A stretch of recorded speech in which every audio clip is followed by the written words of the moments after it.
तो वो वीडियो भी ख़त्म होने के बाद हम प्रोसीड करेंगे क्लास 12 के इंग्लिश की ओर।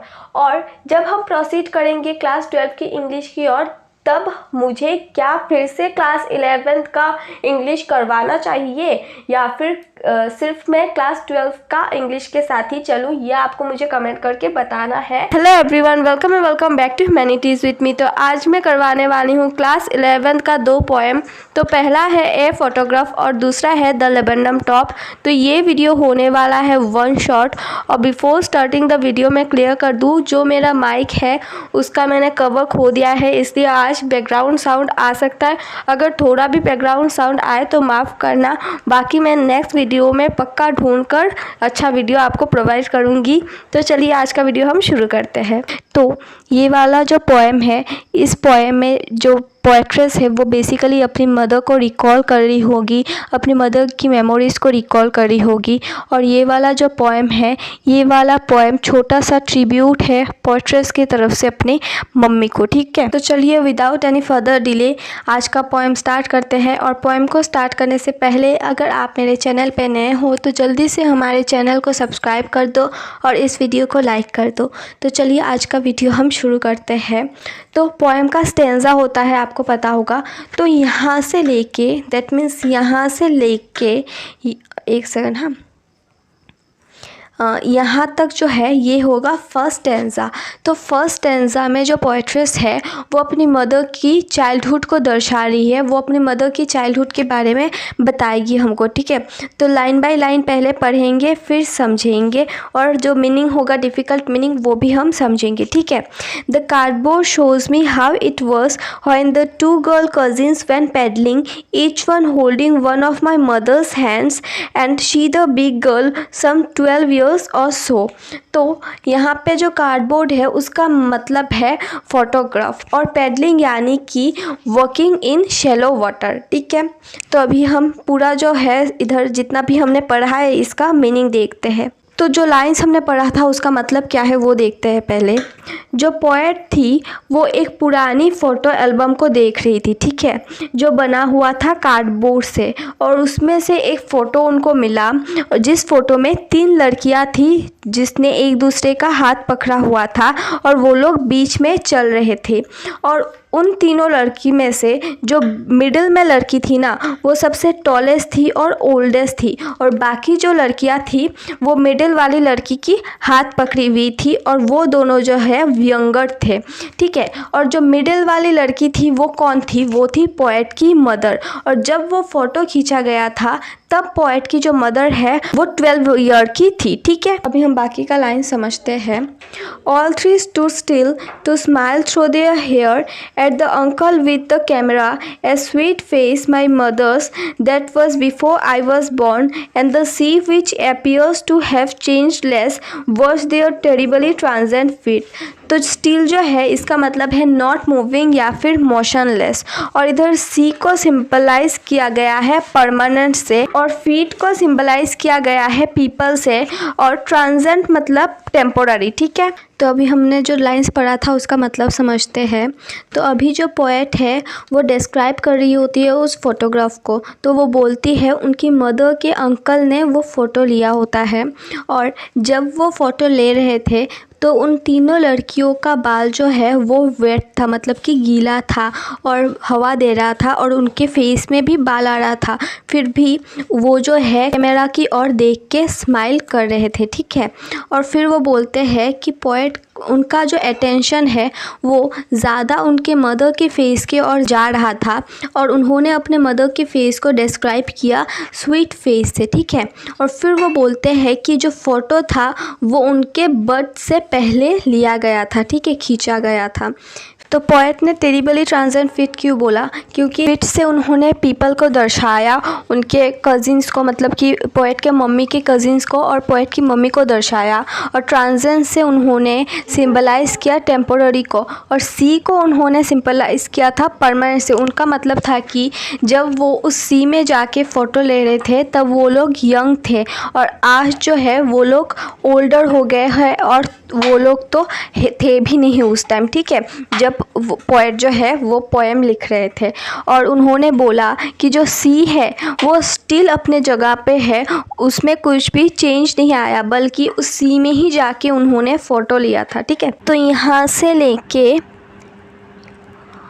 यहाँ तक आ जाता है आपका सेकंड स्टेंजा। तो सेकंड स्टेंजा में जो पोएट है वो अपनी मदर की मिडिल एज को दर्शाती है, जब वो और अपनी मदर जो है मिलके फ़ोटो को देख रहे थे तब की। ठीक है, सम 20-30 years later she had loved at the snapshot, see Betty and Dolly she had say, and look how they dressed us for the beach.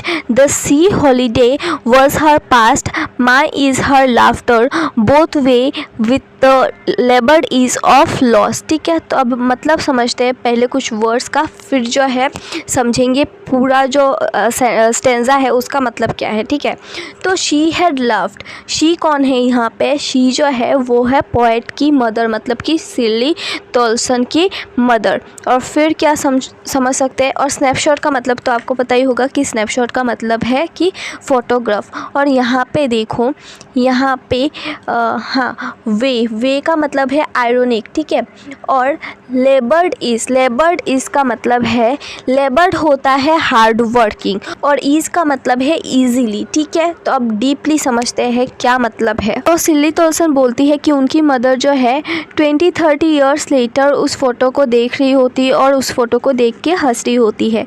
वो बोलती है कि देखो हमको, मतलब कि उनके कज़िन को और उनको, और उनका कज़िन का नाम था बेटी और डोली, याद रखना। ठीक है, उनके पेरेंट्स ने किस तरह से ड्रेसअप किया था बीच में जाने के लिए। ठीक है, और फिर इसका मतलब समझते हैं हम। और फिर यहाँ पे देखो, जो पोएट है वो बोलती है उनकी मदर की जो फेवरेट मोमेंट था वो था उनका सी हॉलीडे, और वो था उनका पास्ट।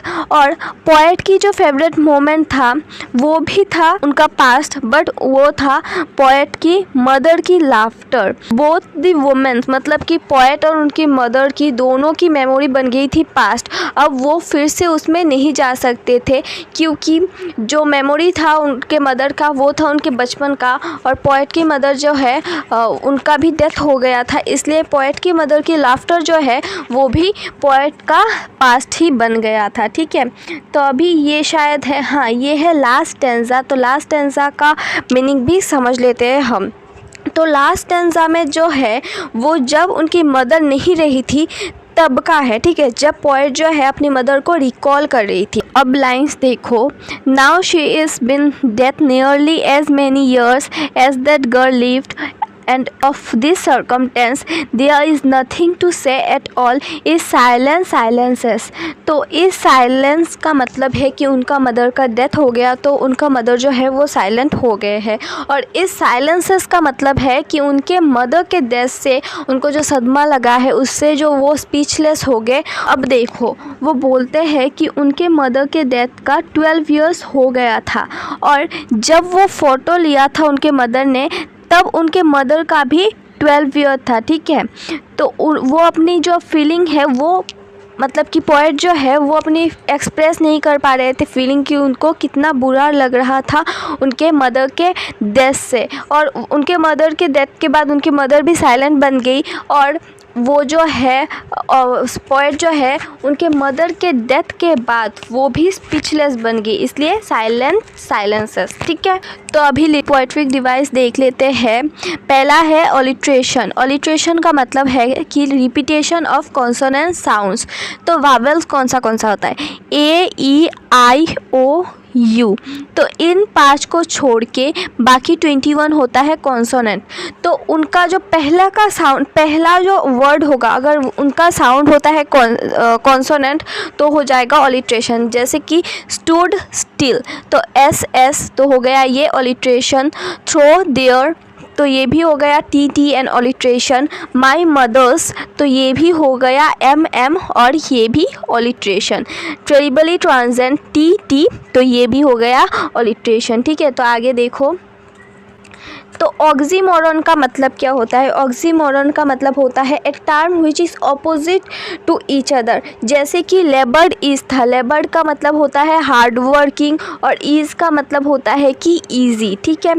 फिर होता है एपिथेट। एपिथेट का मतलब होता है कि adjective phrase describing a person.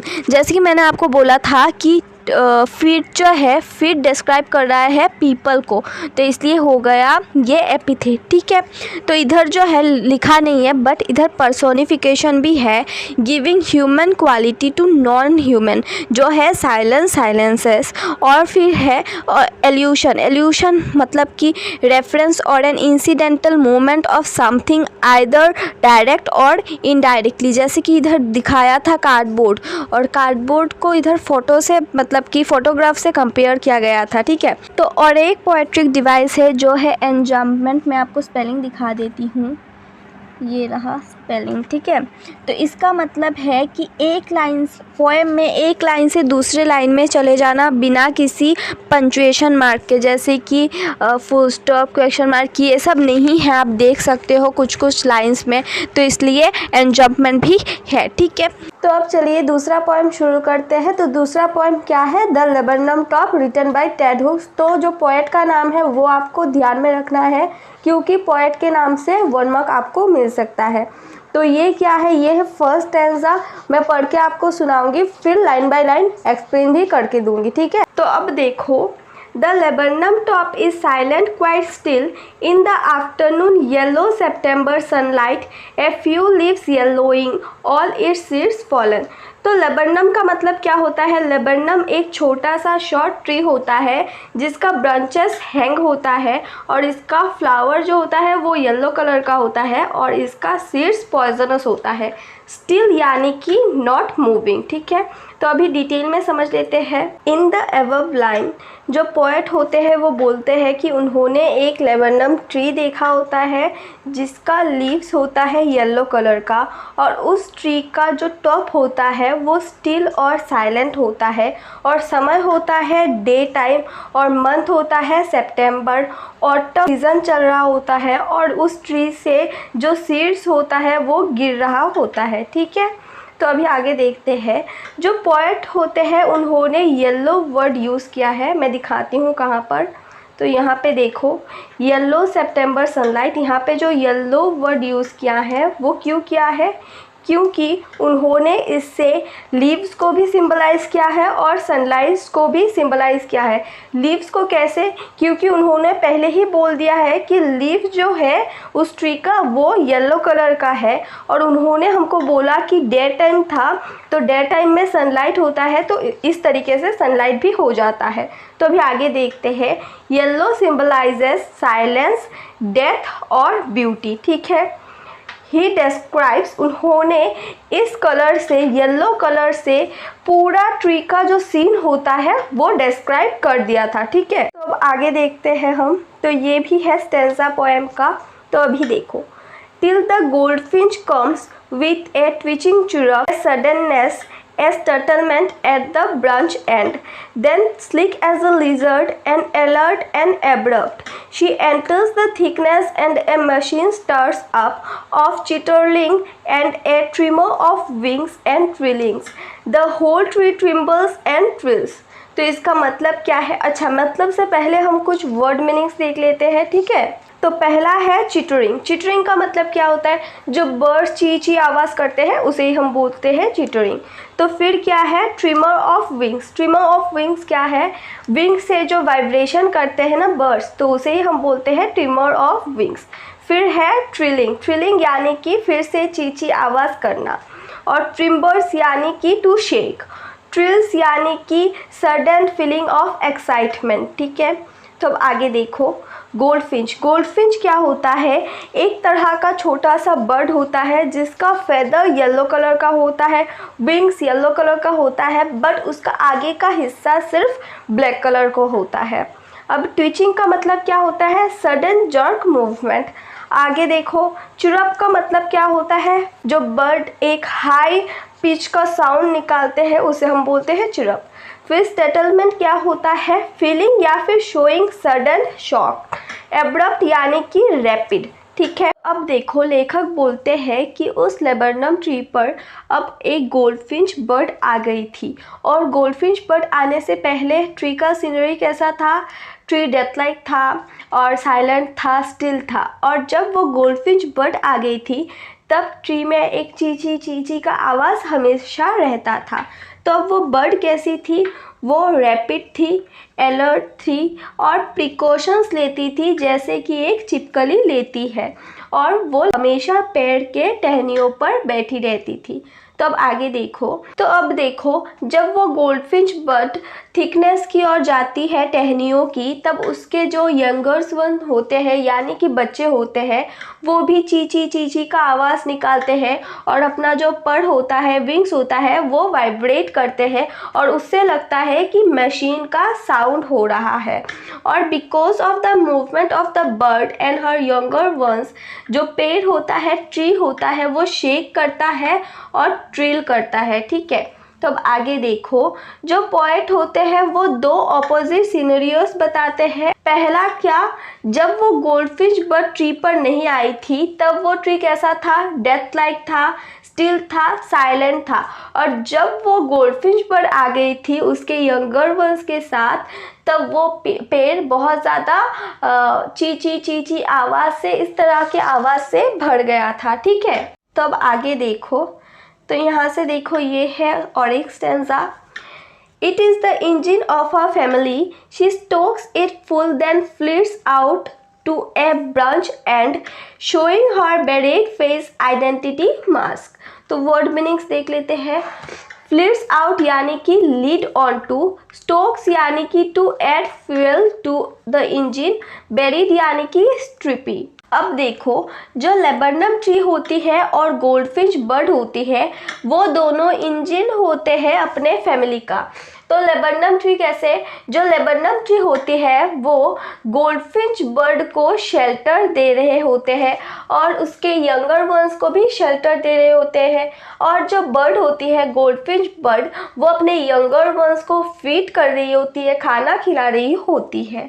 तो शी प्रोवाइड्स फूड, वो अपने बच्चों को खाना खिलाती है और फिर से उस टहनियों के एंड में मूव कर जाती है। ठीक है। A dark colour strip face is visible as her body is yellow.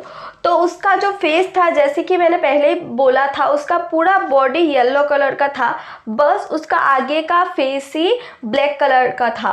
और जो ट्री था उसका भी लीव्स येलो कलर का होता है, इसलिए जो गोल्डफिश बर्ड होती है उसका पूरा बॉडी लेबरनम ट्री पे ही छुप जाता था, बस उसका फेस ही थोड़ा सा दिखता था। ठीक है। तो अभी आगे देखो, अब देखो, then with delight whistle chirrup whispering she launches away towards the infinite and the laburnum subsides to empty।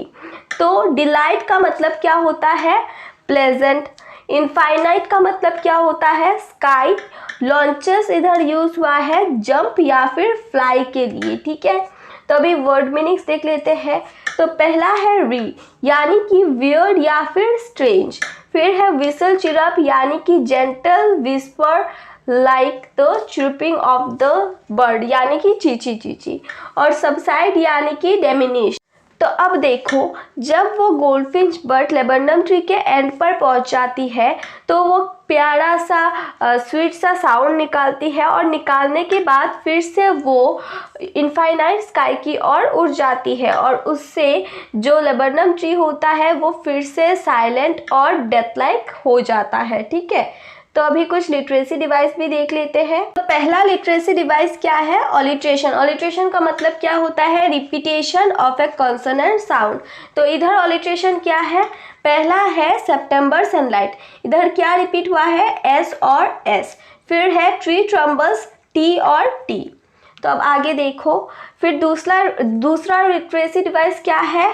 Simile. Simile का मतलब क्या होता है? कंपेयर करना दो चीज़ों के बीच में लाइक और एज लगाकर, स्लीक एज ए लिजर्ड। ठीक है। तो फिर क्या है? फिर है मेटाफोर। मेटाफोर का मतलब क्या होता है? इनडायरेक्ट कंपेयर करना दो चीज़ों के बीच में जिसमें एज और लाइक नहीं होता। ठीक है।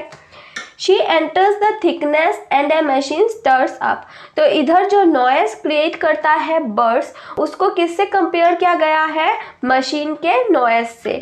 फिर क्या है? It is the engine of a family. फिर showing her buried face identity mask. ठीक है, फिर आगे देखो, फिर है पर्सोनिफिकेशन। पर्सोनिफिकेशन का मतलब क्या होता है? जो ह्यूमन क्वालिटी होता है उसे नॉन ह्यूमन को देना, जैसे कि the whole tree trembles and twills. तो ट्रम्बल का मतलब क्या होता है? शेक करना। और ट्रिल का मतलब क्या होता है? एक्साइटमेंट। क्या ट्री शेक कर सकता है? एक्साइटमेंट हो सकता है? नहीं ना।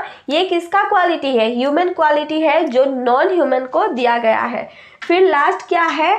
ट्रांसफर एम्पिथेट, यानी कि the figure of speech here the verb is transfer to another noun, जिसमें जो वर्ब होता है वो दूसरे नाउन में ट्रांसफर किया जाता है, जैसे कि हर बेरिड फेस आइडेंटिटी मास्क। ठीक है, बिफोर एंडिंग द वीडियो मैं आपको एक क्वेश्चन पूछती हूँ, जिसका रिप्लाई आपको मुझे कमेंट करके बताना है। तो बिफोर आस्किंग द क्वेश्चन मैं आपको एक बात समझाती हूँ।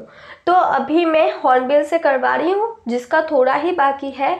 ये कंप्लीट होने के बाद मैं स्नैपशॉट में चली जाऊँगी, और स्नैपशॉट कंप्लीट होने के बाद एक मैं लास्ट क्लास 11 इंग्लिश का वीडियो लाऊँगी, जो होगा टिप्स एंड ट्रिक्स का।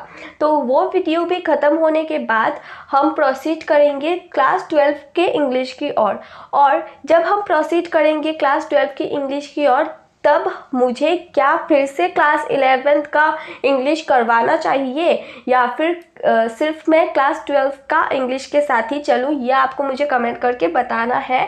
अगर मैं 11 और 12 दोनों का करवाऊँ तो आप मुझे कमेंट में बोथ लिख दो, या फिर बस 12 ही लिख दो। ठीक है, तो यही पूछना था। प्लीज़ मुझे कमेंट करके बताना, मैं बहुत ज़्यादा कन्फ्यूजन में हूँ।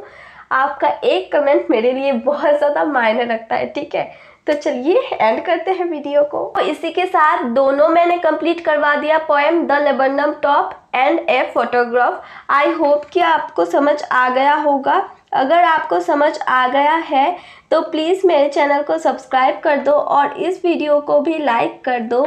मिलते हैं बहुत जल्द और एक नए वीडियो के साथ। तब तक के लिए बाय बाय।